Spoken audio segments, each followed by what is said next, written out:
Electric ചാർജിന്റെ പ്രധാനപ്പെട്ട മറ്റൊരു പോർഷനിലേക്ക് നമ്മൾ കയറുകയാണ്. അത് കൂളംസ് ലോ എന്ന് പറയുന്നതാണ്. നമ്മൾ ഇലക്ട്രിക് ചാർജിന്റെ പ്രോപ്പർട്ടീസ് പഠിച്ചപ്പോൾ പറഞ്ഞു, ലൈക്ക് ചാർജസ് റിപ്പൽ ചെയ്യും, അൺലൈക്ക് ചാർജസ് അത് അട്രാക്ട് ചെയ്യും. അങ്ങനെ ലൈക്ക് ചാർജസ് റിപ്പൽ ചെയ്യുകയോ അൺലൈക്ക് ചാർജസ് അട്രാക്ട് ചെയ്യുകയോ ചെയ്യണമെങ്കിൽ ഇതിനിടയ്ക്ക് ഒരു ഫോഴ്സ് ഉണ്ടായിരിക്കും, ഒരു ഫോഴ്സ് ഓഫ് റിപ്പൽഷൻ അല്ലെങ്കിൽ ഫോഴ്സ് ഓഫ് അട്രാക്ഷൻ. അത് ചാർജസ് റെസ്റ്റ് ആയതുകൊണ്ട് ആ ഫോഴ്സിന് നമ്മൾ ഇലക്ട്രോസ്റ്റാറ്റിക് ഫോഴ്സ് എന്നാണ് പറയുന്നത്. Static force, electrostatic force. Coulomb's law പറയുന്നത് ഇങ്ങനെയാണ്: രണ്ട് ചാർജുകൾ, ആ ചാർജുകൾ സെപ്പറേറ്റ് ചെയ്തിരിക്കുന്ന ഒരു ഡിസ്റ്റൻസ് ഉണ്ടെന്നിരിക്കട്ടെ. അങ്ങനെയാണെങ്കിൽ ഇതിന് ഇടയ്ക്ക് അനുഭവപ്പെടുന്ന force of attraction, electrostatic force of attraction അല്ലെങ്കിൽ റിപ്പൽഷൻ എന്ന് പറയുന്നത് ഈ ചാർജുകളുടെ പ്രൊഡക്റ്റിന് ഡയറക്ട്ലി പ്രൊപ്പോർഷണൽ ആണ്. രണ്ട്, ഇതിനിടയ്ക്കുള്ള ഡിസ്റ്റൻസിന്റെ സ്ക്വയറിന് ഇൻവേഴ്സ്ലി പ്രൊപ്പോർഷണൽ ആണ്. ഒന്നുകൂടെ ഞാൻ പറയാം. രണ്ട് ചാർജുകൾ, ആ ചാർജുകളെ സെപ്പറേറ്റ് ചെയ്തിരിക്കുന്ന ഒരു പർട്ടിക്കുലർ ഡിസ്റ്റൻസ് ഉണ്ടെങ്കിൽ ഇതിനിടയ്ക്ക് അനുഭവപ്പെടുന്ന ഇലക്ട്രോസ്റ്റാറ്റിക് ഫോഴ്സ്, അത് അട്രാക്ഷൻ ആയിക്കോട്ടെ റിപ്പൽഷൻ ആയിക്കോട്ടെ, അത് ഒന്ന് it is directly proportional to the product of the charges ആയിരിക്കും. രണ്ട്, inversely proportional to the square of the distance ആയിരിക്കും. നമുക്ക് ഇങ്ങനെ പറയാം: Coulomb's law states that the electrostatic force of attraction or repulsion between two charges is directly proportional to the product of the charges and inversely proportional to the square of the distance between them. രണ്ട് charges, ഇവിടെ Q1 Q2 എന്ന് പറയുന്ന രണ്ട് ചാർജസിനെ R എന്ന് പറയുന്ന ഒരു distance വെച്ച് separate ചെയ്തിട്ടുണ്ട്. അങ്ങനെയാണെങ്കിൽ ആസ് പെർ കൂളംസ് ലോ, ഒന്ന് ദ ഫോഴ്സ് ഓഫ് അട്രാക്ഷൻ അല്ലെങ്കിൽ repulsion F, it is proportional to the product of the charges Q1 Q2. രണ്ട്, F is proportional to inversely proportional to square of the distance, that is 1/r². രണ്ടും കൂടെ ചേർത്ത് എഴുതി കഴിഞ്ഞാൽ F proportional to Q1 Q2 divided by r² എന്ന് കിട്ടും. നിങ്ങൾ ഈ ലോ കണ്ടപ്പോൾ തന്നെ നിങ്ങൾ വേറെ ഏതോ ഒരു ലോയായിട്ട് നമുക്ക് കണക്ട് ചെയ്യാൻ പറ്റുന്ന ഒരു ലോയാണെന്ന് നമുക്ക് തോന്നിക്കാണും. നമ്മൾ +1 ക്ലാസ്സിൽ പഠിച്ചിട്ടുള്ള force of gravitation, Newton's universal law, ഇതിനെ ഇതുമായിട്ട് കണക്ട് ചെയ്യാം. അവിടെ നമ്മൾ ഇൻട്രിൻസിക് പ്രോപ്പർട്ടി ആയ മാസ് ഉപയോഗിച്ചു.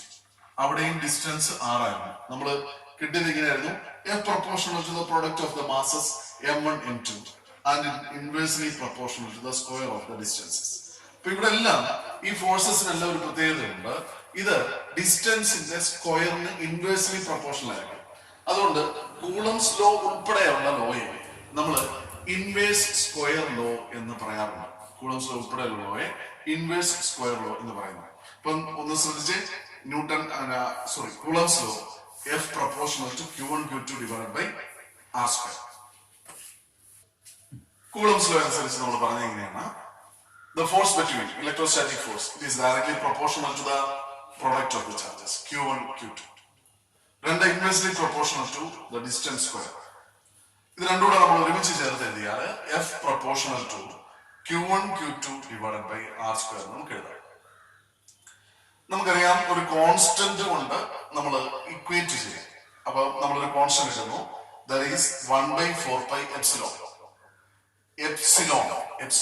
എപ്സിലോൺ എന്നാണ് നമ്മളത് വായിക്കുന്നത്. എപ്സിലോൺ. അപ്പോ 1/4π into Q1 Q2 divided by r². അവിടെ എപ്സിലോൺ എന്ന് പറയുന്നത് ഒരു കോൺസ്റ്റന്റ് ആണ്. ആ കോൺസ്റ്റന്റിനെ നമ്മൾ പറയുന്ന പേര് it is called permittivity of the medium. അതായത് ഈ ചാർജിനെ കൊണ്ടുവന്ന് നമ്മൾ ഏത് മീഡിയത്തിലാണോ പ്ലേസ് ചെയ്യുന്നത്, ഇപ്പൊ എയറിലാണോ പ്ലേസ് ചെയ്യുന്നതെങ്കിൽ എയറിന്റെ പെർമിറ്റിവിറ്റി ആയിരിക്കും നമ്മളവിടെ കൊടുക്കുന്നത്. വാട്ടറിലാണെങ്കിൽ വാട്ടറിന് ഒരു പെർമിറ്റിവിറ്റി വേണം, ആ പെർമിറ്റിവിറ്റി ആയിരിക്കും കൊടുക്കുന്നത്. ഇപ്പൊ 1/4π into Q1 Q2 divided by r². അവിടെ എപ്സിലോൺ എന്ന് പറയുന്നത് ഒരു കോൺസ്റ്റന്റ് ആണ്. And that constant is called permittivity of the medium.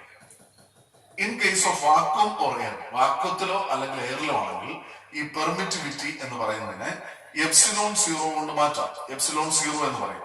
1/4π എപ്സിലോണിന് പകരം 1/4π എപ്സിലോൺ 0 എന്ന് പറയും. അപ്പോ എപ്സിലോൺ സീറോ എന്ന് പറയുന്നത് it is the permittivity of free space. അതായത് എയറോ വാക്കോ ആണെങ്കിൽ നമ്മൾ പെർമിറ്റിവിറ്റി ഓഫ് ഫ്രീ സ്പേസ് ആയ എപ്സിലോൺ സീറോ കൊണ്ടാണ് മാറ്റുന്നത്. ഇതിനെ അബ്സല്യൂട്ട് പെർമിറ്റിവിറ്റി എന്നും നമ്മൾ പറയാറുണ്ട്. Absolute permittivity. ഇനി ഈ പെർമിറ്റിവിറ്റി എന്താണ് എന്നുള്ളത് നമ്മൾ ഡീറ്റെയിൽ ആയിട്ട് അടുത്ത ചാപ്റ്ററിനകത്ത്, രണ്ടാമത്തെ ചാപ്റ്ററിനകത്ത് പഠിക്കുന്നുണ്ട്. എന്നാലും നമുക്ക് ഒരു ഒരു ഒരു കാര്യം ഒന്ന് പറഞ്ഞേക്കാം. നമുക്കറിയാം, ഒരു കണ്ടക്ടറിനകത്തൂടെ കറണ്ട് പാസ് ചെയ്യുന്നു. അപ്പൊ കറണ്ട് എന്ത് ചെയ്യുന്നുണ്ട്? ഒരു റെസിസ്റ്റൻസ് ഓഫർ ചെയ്യുന്നു. റെസിസ്റ്റൻസ്. അപ്പൊ കണ്ടക്ടറിന്റെ റെസിസ്റ്റൻസിനെ ഓവർകം ചെയ്തിട്ട് വേണം കറണ്ടിന് പാസ് ചെയ്യാൻ. ഇതേപോലെ തന്നെ ഒരു ചാർജിനെ നമ്മൾ എവിടെയെങ്കിലും കൊണ്ടുവെക്കുമ്പോൾ അതിനൊരു ഇലക്ട്രോസ്റ്റാറ്റിക് ഫീൽഡ് അല്ലെങ്കിൽ ഫോഴ്സ് ഓഫ് അട്രാക്ഷൻ ഒക്കെ ഉണ്ട്. ഇതിനെ ഒപ്പോസ് ചെയ്യുന്ന ആ മീഡിയത്തിന്റെ പ്രോപ്പർട്ടിയാണ് നമ്മൾ പെർമിറ്റിവിറ്റി എന്നതുകൊണ്ട് ഉദ്ദേശിക്കുന്നത്. അപ്പൊ അതിന്റെ ഡെഫിനിഷൻ ഒന്നും നമുക്ക് നമ്മുടെ പാഠ്യവിഷയത്തിനകത്തില്ല.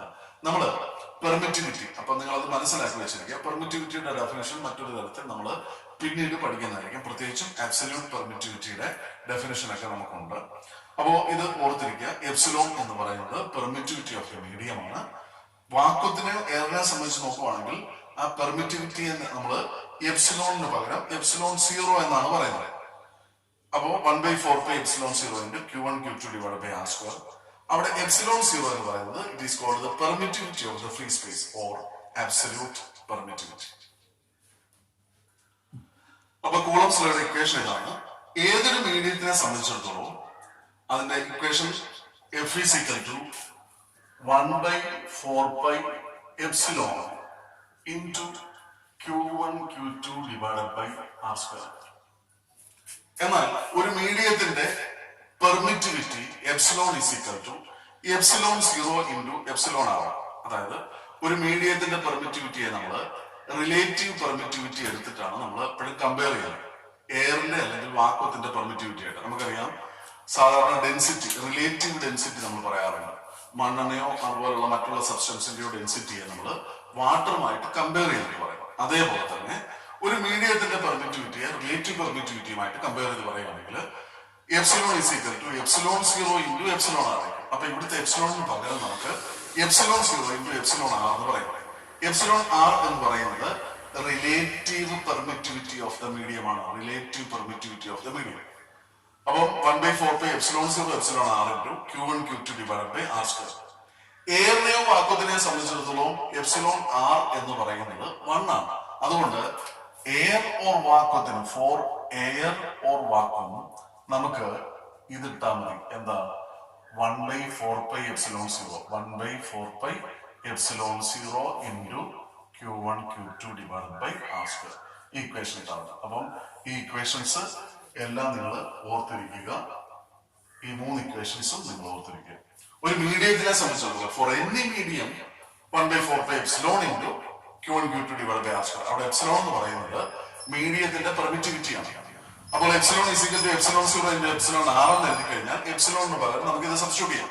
പക്ഷെ എന്നൊരു മീഡിയത്തിനെ സംബന്ധിച്ചിടത്തോളം എന്താണ്, ഒരു എയറിനെ വാക്വത്തിനെ സംബന്ധിച്ച് മീഡിയം എയർ അല്ലെങ്കിൽ വാക്വം ആണെങ്കിൽ എപ്സിലോൺ ആർ എന്ന് പറയുന്നത് 1 ആയതുകൊണ്ട് 1/4 epsilon zero into Q1 Q2 divide by R square എന്ന് എഴുതാം. ഇവിടെ എപ്സിലോൺ സീറോയ്ക്ക് ഒരു പർട്ടിക്കുലർ വാല്യൂ ഉണ്ട്. അത് 8.854 ഇൻറ്റു 10⁻⁻12. അതിന്റെ യൂണിറ്റ് ഇതാണ്, coulomb square per newton per metre square. Coulomb square per newton per metre square. അപ്പൊ ഈ 3 ഇക്വേഷൻസ് ഓർത്തിരിക്കുക. കൂളംസ് ലോ നിങ്ങൾ ഓർത്തിരിക്കുക. നമ്മൾ കൂളംസ് ലോയെ ബേസ് ചെയ്തിട്ട് ഒരു കൂളം ചാർജ് എന്താണെന്ന് ഒന്ന് ഡിഫൈൻ ചെയ്യാൻ ശ്രമിക്കുക. ഡെഫിനിഷൻ ഓഫ് 1 കൂളം നമുക്കറിയാം. ആസ് പെർ കൂളംസ് ലോ നമ്മുടെ ഇക്വേഷൻ ഇങ്ങനെയാണ്. 1/4 എപ്സിലോൺ സീറോ. നമ്മൾ എപ്പോഴും ഉപയോഗിക്കുന്നത് എപ്സിലോൺ സീറോ എന്ന് പറയുന്ന ഇക്വേഷൻ ആയിരിക്കും. 1/4 epsilon zero into Q1 Q2 divide by R square. അടുത്ത് നോക്കുകയാണ്. Q1 is equal to Q2 is equal to 1 കൂളമാണെന്നിരിക്കട്ടെ. R എന്ന് പറയുന്ന ഡിസ്റ്റൻസ് 1 മീറ്റർ ആണെന്നിരിക്കട്ടെ. അങ്ങനെയാണെങ്കിൽ നമുക്ക് F is equal to 1/4 epsilon zero into ബാക്കിയെല്ലാം 1 to 1 ഡിവൈഡ് ബൈ 1 എന്ന് പറയുന്നത് 1 ആയിട്ട് പോകുന്നുണ്ട്. 1/4 എപ്സിലോൺ സീറോ. നോക്കിയാൽ നമുക്ക് എപ്സിലോൺ സീറോയുടെ വാല്യൂ അറിയാം. 8.854 ഇൻറ്റു 10⁻12 ആണ്. പൈയുടെ വാല്യൂ 3.14 ആണ്. 4 അതൊരു കോൺസ്റ്റന്റ് ആണ്. ഇതിന്റെ വാല്യൂ മൊത്തം കൂടി ഇട്ട് കഴിഞ്ഞാൽ നമുക്ക് 9 ഇൻറ്റു 10⁻9 ന്യൂട്ടൺ എന്ന് കിട്ടും.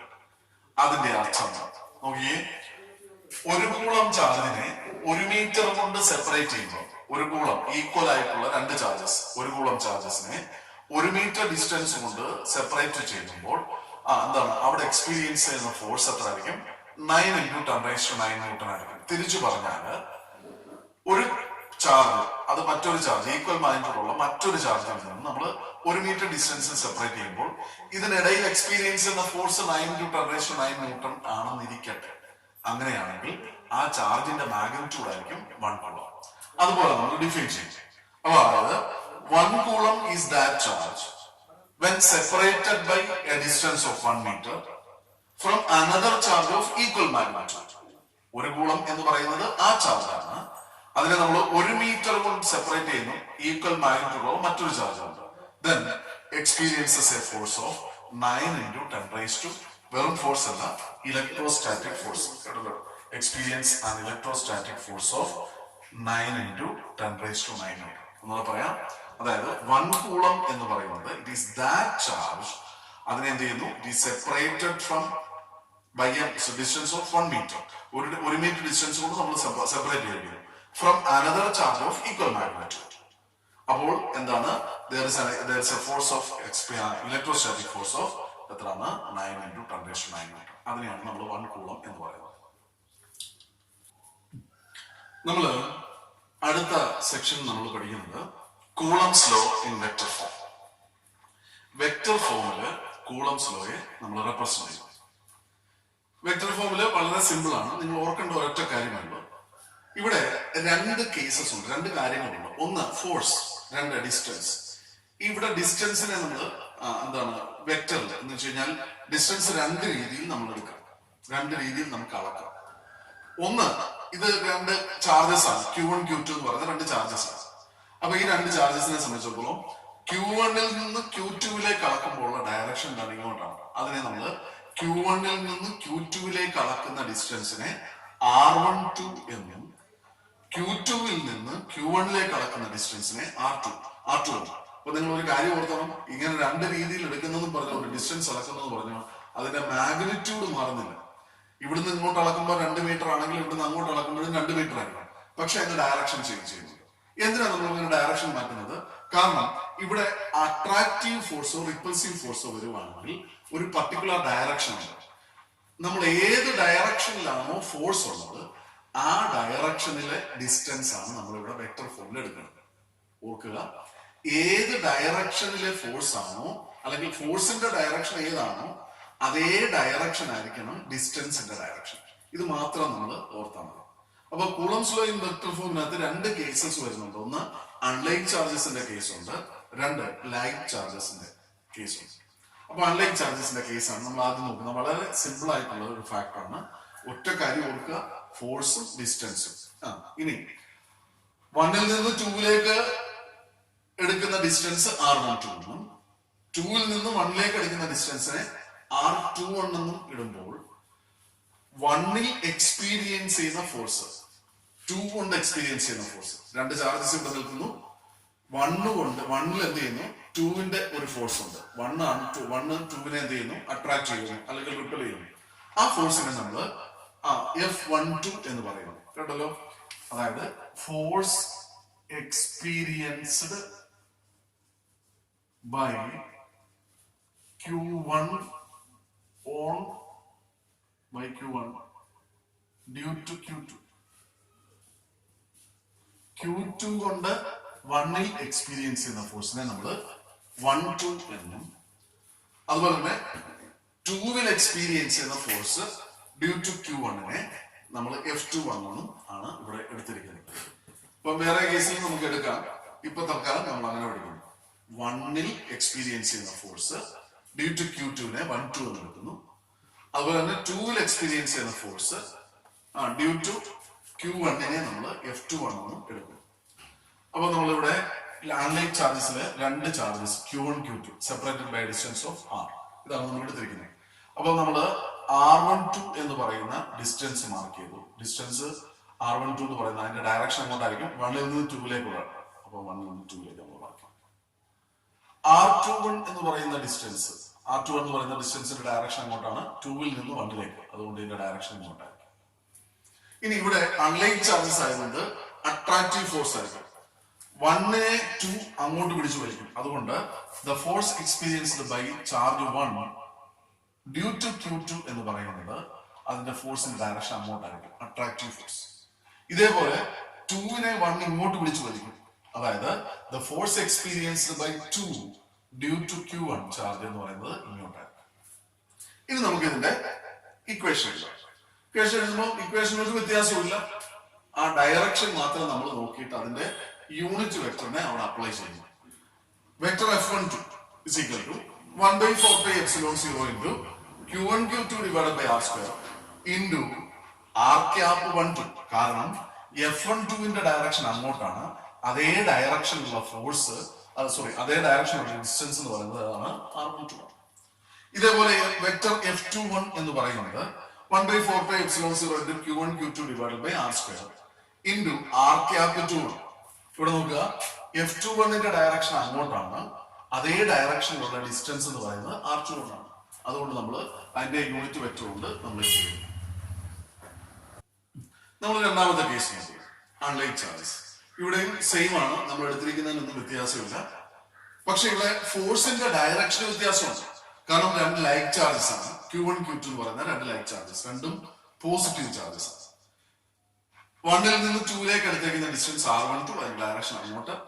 2ൽ നിന്ന് 1ലേക്ക് എടുത്തിരിക്കുന്ന ഡയറക്ഷൻ R21, അത് R21, അതിന്റെ ഡയറക്ഷൻ ഇങ്ങോട്ട്. ഇനി ഇവിടുത്തെ റിപ്പൽസീവ് ഫോഴ്സ് Q1 Q2നെ റിപ്പൽ ചെയ്യും, അതുകൊണ്ട് ഫോഴ്സ് അങ്ങോട്ട്. Q2നെ Q1 എന്ത് ചെയ്യുന്നു, അങ്ങോട്ട് റിപ്പൽ ചെയ്യുന്നു, F21ന്റെ ഡയറക്ഷൻ അങ്ങോട്ട്. F12 അങ്ങോട്ടും F21 ഇങ്ങോട്ടും. അപ്പം ഏത് ഫോഴ്സ് ആണോ നമ്മൾ എടുക്കുന്നത്, ആ ഫോഴ്സിന്റെ ഡയറക്ഷൻ എങ്ങോട്ടാണ്, അതേ ഡയറക്ഷനിലുള്ള ഡിസ്റ്റൻസിന്റെ യൂണിറ്റ് വെക്ടർ എടുക്കണം.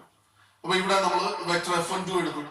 Vector F12 is equal to 1/4πε0 into Q1 Q2 divided by R square. ഇതിനൊന്നും മാറ്റമില്ല.